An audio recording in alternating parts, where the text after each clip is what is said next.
Hello everyone, welcome back to my YouTube channel. तर आज आहे श्रावण सोमवार, दुसरा सोमवार. तर आम्ही चाललो आहोत मंदिरामध्ये. मस्त असं रेडी झालो आहोत. रुद्रांशला पण मी रेडी केला आहे आणि आम्ही चाललो आहोत मंदिरामध्ये महादेवाच्या. आमच्या इथे जवळच एक महादेवाचं छान मंदिर आहे. तिथे आम्ही दर्शन घेण्यासाठी आलो आणि मंदिरामध्ये एवढी गर्दी नसल्यामुळे आमचा छान अभिषेक झाला. पाणी आणि दुधाने छान असा अभिषेक केला आणि मस्त दर्शन झाले. रुद्रांशला पण खूप भारी वाटत होते. तिथे मंदिरामध्ये जास्ती गर्दी असेल ना तर दर्शनसुद्धा व्यवस्थित होत नाही आणि लवकर पण बाहेर निघावं लागतं.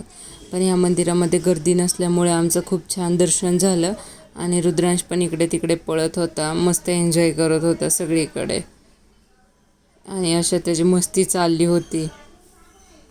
आज छान मंदिरामध्ये दर्शन झालं आणि मग आम्ही निघालो घरी जाण्यासाठी.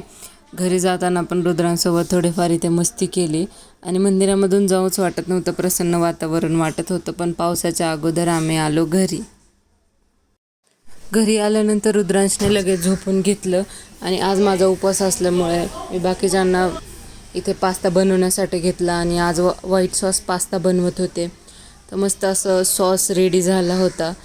त्याच्यामध्ये मी टोमॅटो आणि कांदाच टाकला, बाकी व्हेजीज नव्हत्या. मस्त असं चीज, दूध आणि वरती फ्लेवर येण्यासाठी मी मस्त ऑर्गॅनो टाकला आणि पास्ता पण खूप छान दिसायला झाला होता.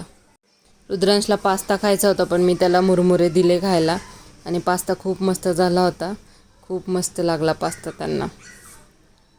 मी पण मस्त अशी रेडी झाले आणि थोडा टाईमपाससाठी मी पण थोडीफार इथे TV बघितली. एक सिरियल बघते मी, इन्स्पेक्टर मंजू, तर ती थोडा वेळ पाहिली आणि TV बघून झाल्यावर बघते रुद्रांश काय करतोय. तर रुद्रांशची ते मस्तपैकी मस्ती चालली होती. त्याने बास्केटमधले सगळे त्याचे कपडे बाजूला काढून तो बास्केटमध्ये जाऊन बसला होता आणि जी बास्केटमधली कपडे होती तो कपडे काढत होता आणि अशी मस्ती करत होता. तो जेवढी पण कपडे राहिली होती ना तेवढी त्याने सगळे परत बाहेर काढली आणि सगळे घडे घातलेले कपडे त्यांनी सगळे विस्कटून टाकले. एकसुद्धा त्याने कपडा ठेवला नाही. अशी तो मस्ती करत असतो दिवसभर, काही ना काही त्याचं चालूच असतं. त्यांनी केलेला सगळा पसारा आवरला. संध्याकाळी मस्त अशी दिवाबत्ती केली, पूजा केली आणि संध्याकाळी खूप प्रसन्न पण वाटत होतं. वातावरण पण छान झालं होतं.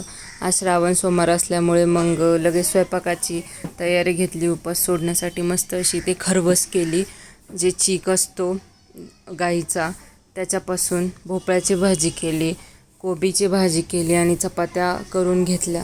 सगळी कामं आवरून घेतली. तर परत इथे रुद्रांशने सगळे कपडे बाजूला काढून असा मस्ती करत होता तो. तर गाईज, असा गेला माझा आजचा दिवस. व्हिडिओला लाईक करा, चॅनलला सबस्क्राईब करा. थँक्यू.